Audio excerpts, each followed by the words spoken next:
Cambio de tema, ustedes saben que teatro y psicoanálisis son invitados muy seguidos en este programa. Son disciplinas en las que siempre estuve vinculado. Voy a saludar a Fabián Jackman, que está esperándonos.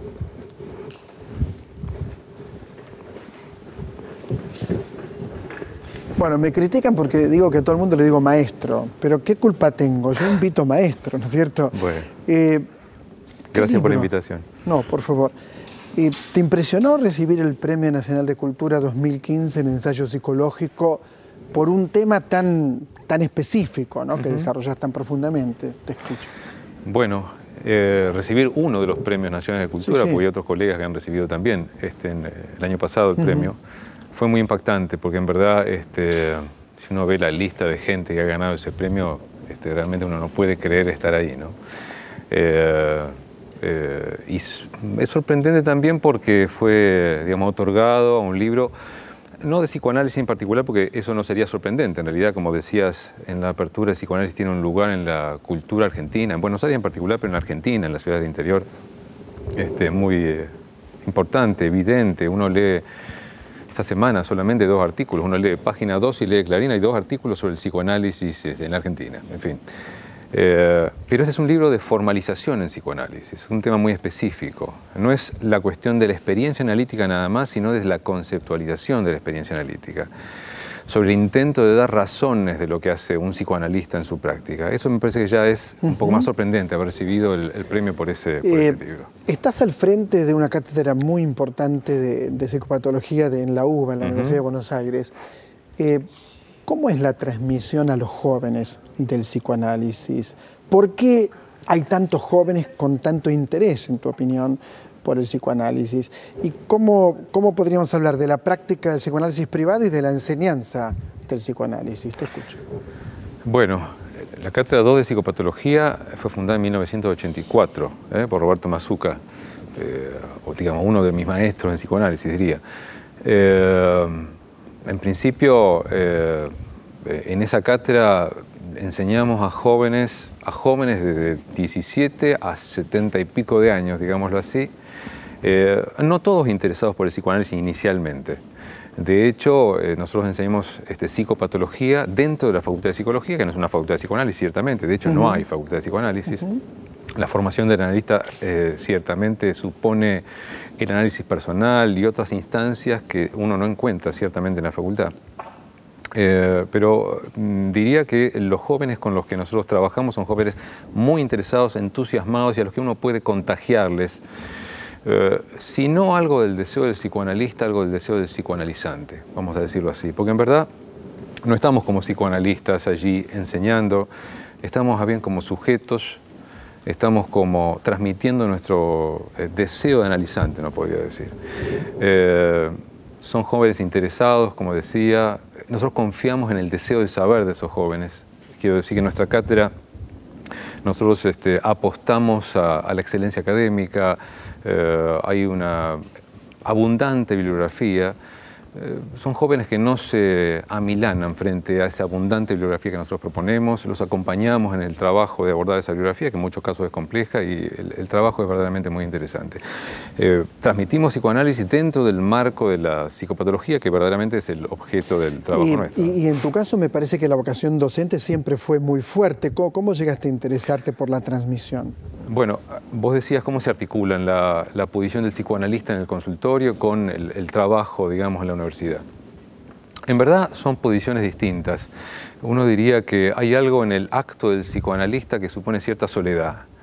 Y esa soledad se puede compensar, por decirlo de alguna manera, de diversos modos, y los psicoanalistas lo hacemos de diversos modos. En mi caso, el trabajo solitario del consultorio de algún modo queda compensado, articulado.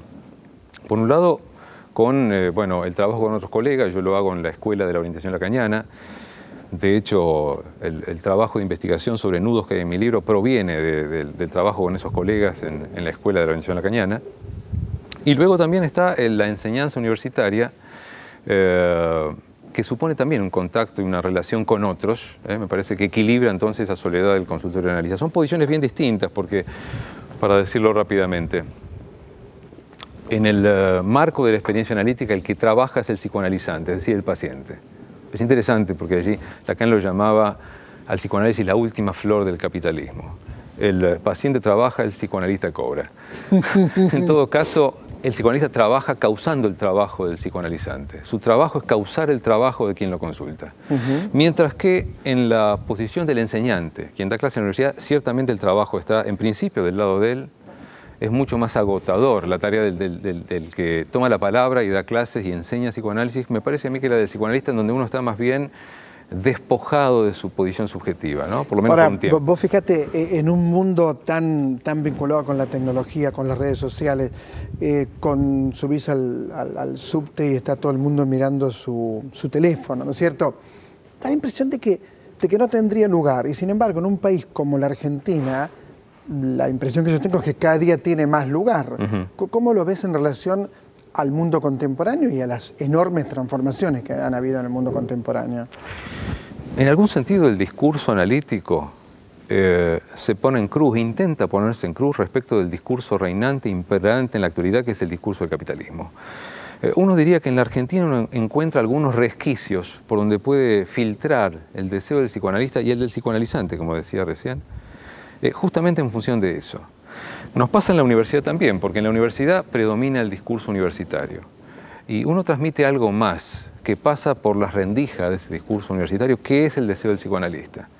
Es cierto que hay un marco, digamos, más o menos burocrático, un programa de enseñanza, pero el trabajo que nosotros hacemos con nuestros alumnos lo lleva un poquito más allá de ese programa más o menos rígido. Es transmitir algo de la experiencia que uno tuvo como psicoanalizante. Me parece que algo de eso se puede filtrar entonces, tanto en el nivel de esos resquicios que digo hay en el discurso universitario, cuanto en el marco de un país como el nuestro, en donde todavía el discurso del capitalismo, me parece, deja algunos resquicios por donde hacer pasar algo del deseo. Siempre me pregunté, y se lo pregunté acá a Eric Lorán, se lo pregunté a Miquel Basol, ¿por qué Buenos Aires? ¿Por qué la Argentina? Vos dijiste la Argentina, ¿no? En algún punto es la capital del psicoanálisis. ¿Hay alguna teoría? ¿Hay algo que piense sobre eso? El abordaje de eso en principio podría ser sociológico, y yo creo que usualmente los artículos que yo leí esta semana, uno en página 12 y otro más chistoso en la contratapa de Clarín, en algún sentido apuntaban a la cuestión de la inmigración, lo que han dejado nuestros abuelos en Europa, al sufrimiento que han traído a nuestra tierra, y en función de eso a la necesidad de un psicoanálisis. Pero ¿en qué país del mundo no hay sufrimiento? Y en última instancia, ¿qué país del mundo no se forma a partir de algún tipo de corriente inmigratoria? Yo descreo de esas explicaciones psicológicas. Prefiero confiar en el azar. Yo creo que hay algo de un azar muy particular que hace que el psicoanálisis germine en la Argentina. También pasa que no pasaría la cuestión en esas explicaciones sociológicas, que no sé cómo, por lo demás no sé cómo comprobarlas. Los fundadores tuvieron por eso. mucha potencia, ¿no? Pienso en Garma, en Cárcamo. Por eso, hay el azar del encuentro de algunos deseos que hacen que, por ejemplo, en la Facultad de Psicología, la carrera de psicología creada en el año 57 en Buenos Aires, creo que el 56 es Rosario, la primera carrera de psicología en nuestro país.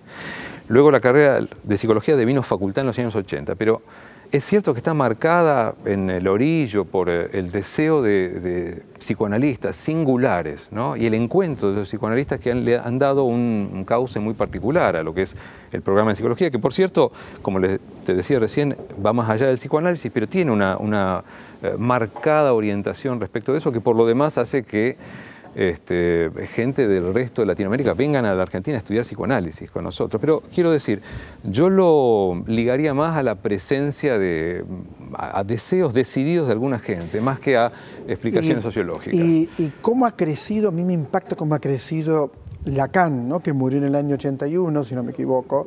¿Cómo ha crecido en la Argentina en los últimos años? Es impresionante. Bueno, la enseñanza de Lacan tiene una exigencia, que es una exigencia de racionalidad. A Lacan nunca le alcanzó con que el psicoanálisis sea eficaz. Además, porque la verdad que una práctica puede ser eficaz sin estar esclarecida, a él le interesó que el psicoanalista dé razones. Cuando yo te hablaba de la cuestión de la formalización que está en ese libro, el último Lacan se mete con el intento de dar razones tomando el recurso de la teoría nodal. Es una teoría matemática que se inició en, digamos, 1900. Cuando Freud estaba interpretando los sueños, los matemáticos comenzaban a hacer sus primeras armas en teoría de nudos. Bueno, el último Lacan se vale de ese recurso nodal para intentar formalizar la práctica analítica. A mí me parece que el auge, el crecimiento de la orientación lacaniana en parte tiene que ver con la posibilidad que tiene su orientación para ponerse en relación con otros discursos. Porque la perspectiva de Lacan en cuanto a la cuestión de la formalización le permite al psicoanálisis no solo mostrarse eficaz, sino dar razones de eso. El psicoanálisis no es una magia, no es un esoterismo. El psicoanálisis supone que el psicoanalista sea al menos dos. El psicoanalista del acto, el que dirige la cura, y luego está el que intenta dar razones de su acto. Ese es el que formaliza. Muchas, pero muchas gracias, Fabián Yegman, y felicitaciones por este libro. Muchas gracias a vos, realmente. Fabián Yegman, por supuesto, en Otra Trama. Hay mucho material y enseguida regresamos.